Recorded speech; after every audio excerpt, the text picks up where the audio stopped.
PC Peri here to welcome you to the 33rd version of the Anniversary Show from Flying Focus Video Collective. We call it the Busiversary, and we use it to look back at the issues we featured in the past 12 months. I was one of the co-founders from Flying Focus when we started the group in 1991. At that time, the so-called Gulf War was raging, and we did not see any TV coverage of the protests. So we started making our own show. This is Dan Handelman. I am also a co-founding member of Flying Focus. We did our first series as part of a larger group that was opposed to that first Iraq War, then became our own organization, and eventually merged into a bigger group when Peace and Justice Works welcomed us in as a project in 2022. This year we made 5 shows about the U.S.-funded Israeli war on Gaza and other foreign affairs, 2 nuclear issues, 2 on the environment, 1 on Juneteenth, and more. While I was not able to be active during all 12 months of this year, I did record footage for 7 of the 12 shows we produced. Those 12 shows were made up of 24 individual episodes. The Busiversary covers the year from November 2023 to October 2024. I recorded 1 video, added interviews to one that PC worked on, and used 2 Zoom events and a live stream to fill out 4 of the other 5 shows. Putting together this retrospective always allows us to bring you shorter clips from each show. This gives everyone a longer view of the scope of our work. We hope that our simple style of collecting important information without relying on flashy video or editing makes you feel that you too can make TV. Many of our shows or clips of them can be accessed at our website, www.flyingfocus.org. We welcome feedback or for you to join Flying Focus as a volunteer or a supporter. Call us at 503-239-7456 or call or text 503-321-5051. Our email address is ffec@flyingfocus.org. We try to cover people who are promoting a better world. We hope that our videos engage you, entertain you, and educate you. Now let's start watching clips from this year's shows. I'd like to introduce Barb Greene, who does some of the editing for our episodes. And Barb, how long have you been with Flying Focus? Since 1995, so whatever that comes out to, long time. Well, great. Are we going to hear anything about Mark Braverman? Yeah, this first clip is Mark Braverman, who is Jewish and was raised as a staunch Zionist, very pro-Israel, until he went to Palestine, and he talks about that in this next clip. There were 2 people in particular that I had to fear and hate. One was the German people who, because of what they had just done to us, and one was the Arabs, as we called them, because of what they would do to us if we did not have the state of Israel. So fast forward, when I then considered middle age, I was in my late 50s. Notice how middle age keeps getting older and older. It was 2006. I was closing in on 68. I went with the Fellowship of Reconciliation to meet this reported enemy. It was the grace of God. You must go there and meet these people. Meet these Palestinians. And I did. And you know what happens when you do that, those of you who have done that. You get converted and you fall in love and everything changes. So, I met them. I won't tell more of the story because we're going to get on with things. Most of you have heard of it. And most of you have had some of the same story with different kinds of baggage than I had. But I remember saying to myself, looking at the 2 sets of license plates and the 2 sets of roads and the checkpoints and the difference between West Jerusalem and East Jerusalem, and feeling myself torn apart and wondering what was going on, I realized that this was a done deal. That we had ethnic cleansing that we had apartheid. It was done. This was 20 years ago. And I knew that the romantic narrative, the romantic narrative that I had been taught had left out a whole other narrative, which is the story of what it had cost the people that before we had gotten there. And I realized when I came back to tell the story to my own people, which not to put too sharp a point on it, but the synagogues did not exactly fling open their doors to me.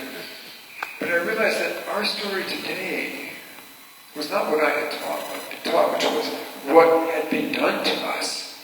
Our story, the Jewish people, today, is the story of what we are doing to other people. Barb is going to tell us about an episode she did with footage from Will Singer, and it's about Jonathan Cook and the Middle East. What do you think you did on that, Barb? Well, I just put it together for Flying Focus. Will had already done most of the editing. Jonathan Cook has a very interesting perspective. He's British, and a British journalist, and he lived in Israel for a couple of years at the time that Will did this interview. And he talks about Palestinian people who live inside of Israel. So let's take a look at that. Wow. Despite the fact this footage is from 2006, 18 years ago, it's still relevant today, which is a sad comment on the lack of progress in the Middle East. The Palestinians inside Israel and their political campaign that really took off in the late 1990s became extremely problematic for Israel. And the Israeli leadership started to rethink its relationship with the Palestinians inside Israel. The Intifada was an important turning point, not only for the Palestinians in the occupied territories, but also for the Palestinians inside Israel, living as citizens. Because what happened at that point was that Israel realized it had a pretext for treating the Palestinians as a fifth column. As soon as there was an intifada, it could redefine the Palestinian population inside Israel, no longer as just ordinary citizens, but as a fifth column of the Palestinians in the occupied territories. And it found that moment when it could redefine its Palestinian citizens at the very moment when the intifada erupted in the occupied territories, because at that moment there were demonstrations in support of the Palestinians in the major cities in the north of Israel, in the Galilee, Palestinian cities, such as Nazareth here. And Israel used that as an opportunity to reimagine its Palestinian population, to recraft the image of the Palestinian population inside Israel for its own Israeli citizens, its Jewish Israeli citizens. And what it did was send in the police force, heavily armed, with rubber bullets and with live ammunition, and started shooting at demonstrators, unarmed demonstrators inside Palestinian cities like Nazareth, treating them exactly the same way as the army was treating the Palestinians in the occupied territories, leading most Israeli Jews to make the connection, which is that if the army needed to use this kind of force against the Palestinians in the occupied territories, and the police needed to use the same kind of force against Palestinians inside Israel, then they must be doing the same kind of thing. They must be subversive in the same kind of way. And so not only did 13 Palestinian citizens of Israel die in those brief few days before they were shocked into submission. I mean, very quickly the demonstrations petered out because people realized that they were just going to be shot if they went out onto the street and demonstrated. But it left a legacy for both communities. The legacy for the Israeli Jewish community was a view of Palestinians inside Israel as no longer proper citizens, as no longer loyal citizens, even though that they'd created virtually no problems for 6 decades. Hi, I'm Dan Handelman again. Over the years since November 2023, I produced 6 programs. I also helped with editing on all 12 new shows. In addition to the shows Barb just talked about focusing on Israel-Palestine, I was able to produce a show based on a December forum held by KBOO-FM on the conflict. They recorded their event on Zoom. So while listeners to that community radio station only got to hear the audio, I edited the video to make a show called Ending the Cycle of Violence in Israel-Palestine.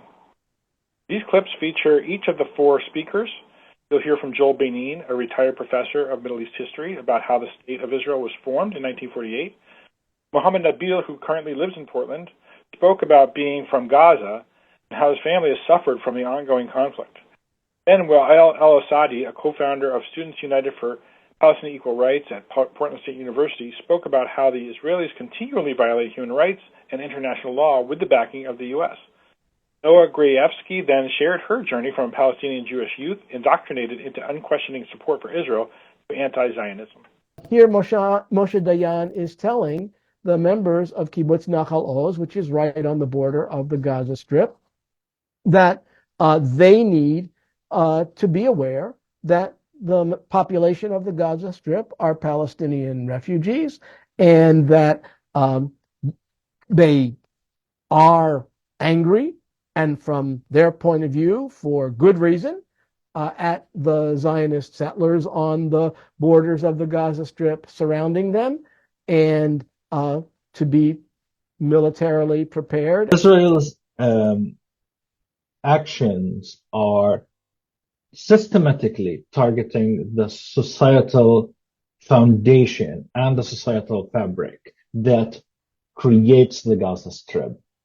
By destroying all of these infrastructures and by destroying our brothers and sisters and children, it's basically targeting Gaza's existence and Gaza's idea of existence, not just what they're saying is like, we're targeting Hamas. I was sent to Zionist summer camps in the U.S. after immigrating to the U.S. for what my parents thought would be temporary.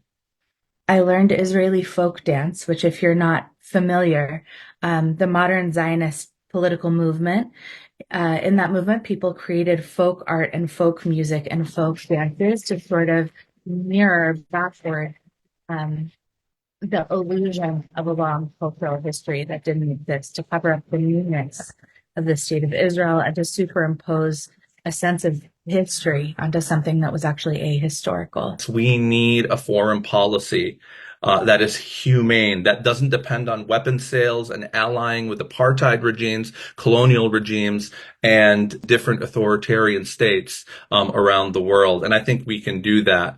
If there's anything in this tragedy, if there's any glimmer of hope in this tragedy, I think that Israel is really beginning to expose itself. People are beginning to see it. So let's not let the precious lives of so many killed go to waste, but let's really grab this opportunity and end U.S. support for Israel, which can open up the path for real peace and justice in the Middle East.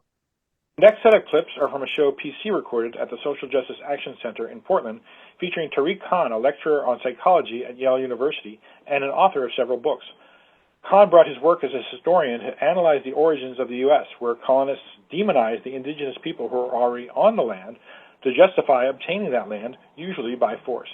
He tied together the demonization of leftist movements to that colonial repression, pointing out in these clips how indigenous tribes were described by American officials as communists in a pejorative way. The event also featured Karim Hassanin, an architect with the Design as Protest Collective. Karim talked about how architects and urban planners deliberately use space to break up communities who are trying to organize for people power. In the clip, he relates this tactic to the use of Tahrir Square in his native Egypt, where pro-democracy protests took place in 2011. I called the show, How the Powerful Appropriate People's Land and Space.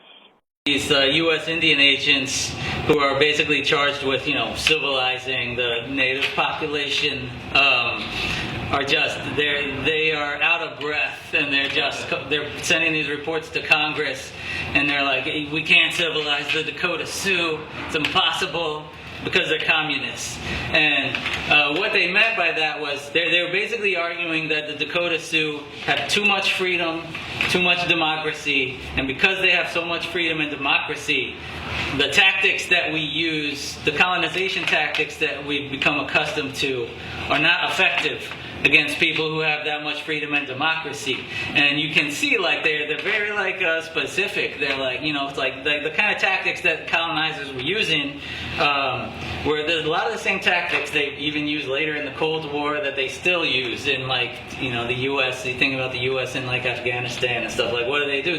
They find people from the native population, handpick certain, who's the most corrupt bastard in this society. Let's put that dude in power, because he's going to do what we want him to do, and we'll use him to control the populations. They're trying to do that with the Dakota Sioux, and they're like, it's not working. Usually we try to appoint like a chief, and we use the chief to do, push our policies.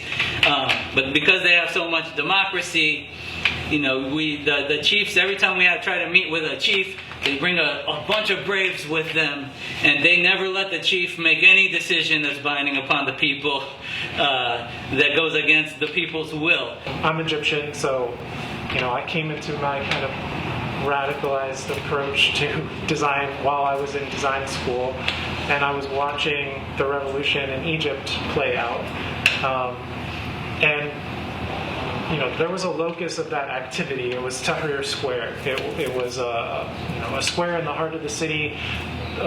Military barracks had been there at one point in the 1800s. And it was a site of demonstration for many decades, but it became a convergence point because it had that resonance as a convergence point already for many movements against authoritarianism and oppression.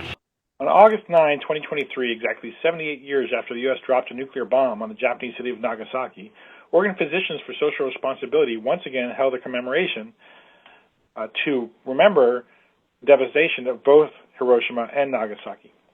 Calling attention to the atomic scientists' doomsday clock being closer to all-out nuclear war than any time since the 1960s, the event was called 90 Seconds to Midnight, No More Nuclear War. To edit this show, I used video provided by Oregon PSR. These clips you'll hear from Kamil Khan, the then executive director of Oregon PSR, offering a message to the world about the use of nuclear weapons. Kathy Sampson, a local indigenous person who's organized against a nuclear site that's still present at Hanford in southern Washington state, right up the Columbia River from Portland. Fred Johnson, an elected official from the Marshall Islands, where testing took place, and you'll see young dancers from there as well. Wrapping up the clips is keynote speaker Hanako Wakatsuki-Chang, head of the Japanese-American Museum of Oregon. I apologize for what this country has done in your name, for using our taxpayer money, for making us collective murderers. I apologize. I apologize that every U.S. president has been too coward to apologize for using A-bombs on innocent families. You have a voice.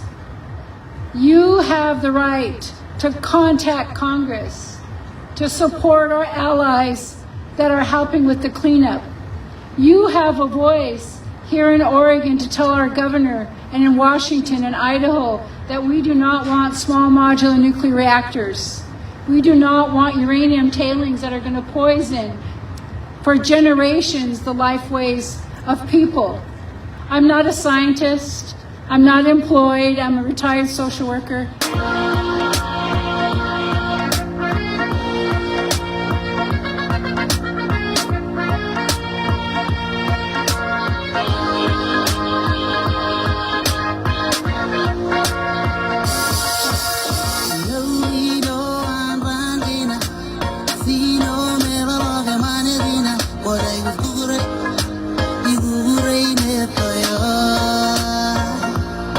Bikini Atoll, a remote group of islands located in the Pacific Ocean. While it may be recognized as a picture-cute tropical paradise, it also serves as a stark reminder of devastating effects of nuclear and thermonuclear weapons on its people.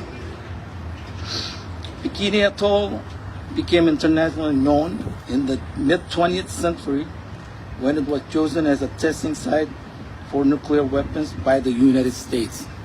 As I was thinking about our ancestors and how we honor them, I'm confronted by the thought that was shared at this year's Minidoka pilgrimage, and that is, what kind of ancestor do you want to be? I want to be the ancestor that helps create a better world for the next generation so they don't have to go through what I had to. I want to make people care about each other, create a world of lovers, not haters, to create peace. But this cannot be done by one person. No, it takes a community. Due to a delay in our scheduling, I was also able to make a show about the more recent Hiroshima Day Memorial on August 6, 2024. I recorded that event, sponsored by the Japanese American Museum of Oregon, Oregon PSR, and other groups. The second show reflects the title of that event, was called End Nuclear Madness. These clips begin with Portland Tycho playing drums, accompanied by a cello. Then Barbara Stafford Wilson, the daughter of esteemed Oregon poet William Stafford, reads one of her father's poems, followed by a clip from the keynote speaker, Michiko Kornhauser, a Hibakusha, or survivor of the Hiroshima bombing. After that, Portland slam poet Ty Brack reads from a poem where he tied together the movie about Oppenheimer creating the bomb, other Hollywood fare, and real politics. I leave you with a clip of the Tsubaki Kai dancers. The full show is streaming on our YouTube page, and in these clips and other parts of the show, you'll see and hear some footage captured by Dan Shea of Veterans for Peace and Samantha Palladini of Oregon PSR. I just wanted to acknowledge their contributions.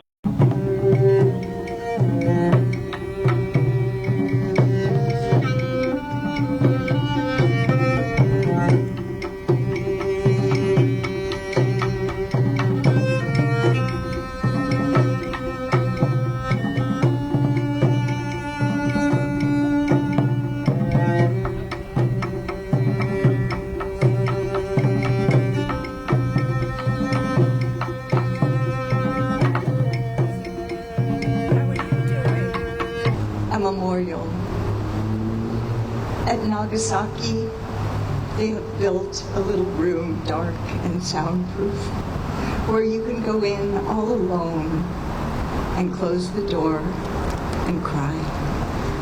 We became covered with dark and gray ash.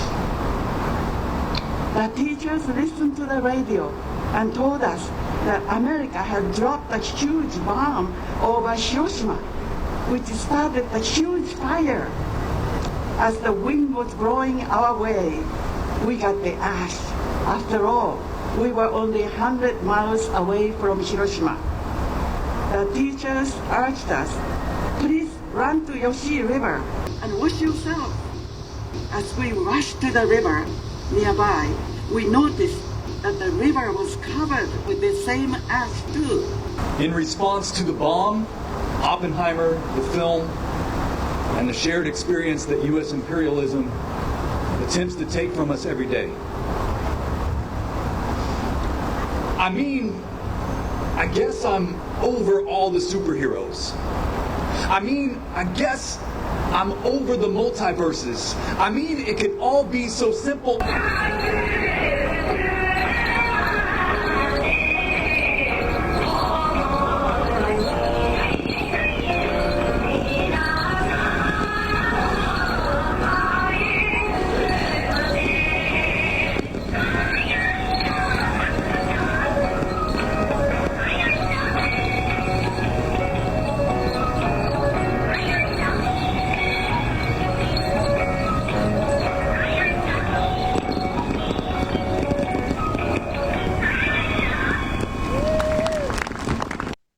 That's the last clip for this show, part one of the 33rd Busiversary. Once again, I'm PC Peri of Flying Focus Video Collective.